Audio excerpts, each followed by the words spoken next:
Përshëndetje. Të përshëndes, gjithçka bardhësi dhe shoh që vijon akoma të ketë rreshje dëbore, apo jo? Po, rreshje dëbore, temperaturat nuk janë aq të ulta, sa të shoqërohen me ngrica, tepër do të thoshim janë ca kapriço të motit tani edhe në këtë fillim të muajit mars. Unë ndodhem pikërisht në Bardhë, në këto momente rreshjet vijojnë, ato kanë filluar prej orëve të para të mëngjesit. Por pastrueset kam punuar për të pastruar rrugën, siç e shihni pas shtëpisë time është rruga që të çon në Dardhë, vetëm 1 kilometër përpara se të arrish në fshatin turistik Dardhës, dhe është komplet e zezë dhe e kryposur, kështu që nuk ka asnjë problematik për qarkullimin e mjeteve, ndërsa në gjithë pjesët e tjera të qarkut Korçës kanë rënë shira të rrëmbyshëm, por pa shkaktuar në një problematik. Më të thoshim tepër, kjo ditë marsi i ngjan tepër një romantike në rënien e dëborës se sa një problematike. Pasi siç thash edhe temperaturat nuk janë të ulta dhe nuk janë ato era të veriut që jemi mësuar ne gjatë stinës së dimrit që të shkaktojnë ngrica dhe bllokime të rrugës apo fryrje të erave të forta që hedh dëbore nga njëri kran tjetrin dhe që shoqërohen me piljet e dëbore në rrugë. Të gjithë ata që duan të udhtojnë drejt Dardhës, lirshmërisht mund të udhtojnë, mjafton që të kenë vetëm goma dimërore, as edhe një pjesë e segmentit kësaj rruge nuk është i bllokuar nga dëbora.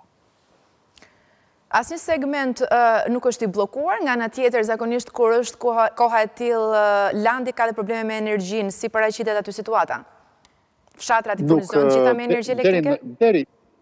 Deri në këtë moment dhe që ne flasim, nuk është raportuar nga njësitë administrative apo banorët e zonave të thella rurale që të ketë ndërprerje të energjisë elektrike. E thash edhe për faktin, pasi ndërprerja e energjisë elektrike nuk shkaktohet vetëm nga rënja e dëborës, por nga erat e forta që sjellën në këto linja të tensionit që furnizon me energji këto zona. Deri në këtë moment nuk kemi ndërprerje të energjisë elektrike në asnjë fshat apo njësi administrative të qarkut Korçës.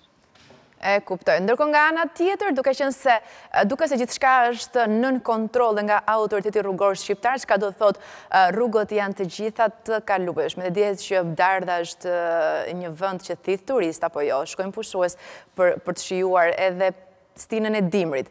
Çfarë mund të themi për vizitorët aty? Tani duhet të presim fundjavën, me thënë të drejtën, se tani njerëzit janë punë dhe vetëm ata që janë pushim mund të vizitojnë, por të thash, ka pasur një fluks shumë të madh të turistësh gjatë periudhës dimrit, sepse Korça mbetet një nga destinacionet më të preferuara pikërisht për turizmin e bardhë, për këtë që ne shohim pas shtëpisë time, ku më e preferuar detyrimisht mbetet Dardha dhe skipista e saj që është pikërisht këtu ku ndodhem unë. Por duhet të presim fundjavën, nuk di se çfarë kanë parashikuar meteorologët në rast se do të ketë ditën e premte apo të shtunë rreshje dëbore, patjetër Dardha do të jetë e mbipopulluar, siç kemi bërë edhe në kronikat e turizmit gjatë dimrit. Këtu nuk, jo vetëm që nuk gjen vend për akomodim, por e ketë pamundur edhe të qarkullosh me mjet nga fluksi i madh i automjeteve, ku shpeshherë është dashur dhe ndërhyrja e policisë për të normalizuar trafikun. Por thash, duhet të shohim nëse kjo do të jetë për fundjavë apo jo, se pasi tani ne jemi në mesjavë dhe këtu njerëzit janë punë. Dhe në fakt Landi do ta shohim se si do të jetë fundjava, pasi më njëherë pasi ta shkëputës lidhjen me ty, ne do të kemi një intervistë me Lajt Daporian për na treguar se si do të vijojnë temperaturat për gjatë javës deri në fundjavë. Unë falenderoj shumë për këtë raportim të drejtë për drejtë nga Dardha. Faleminderit Landi.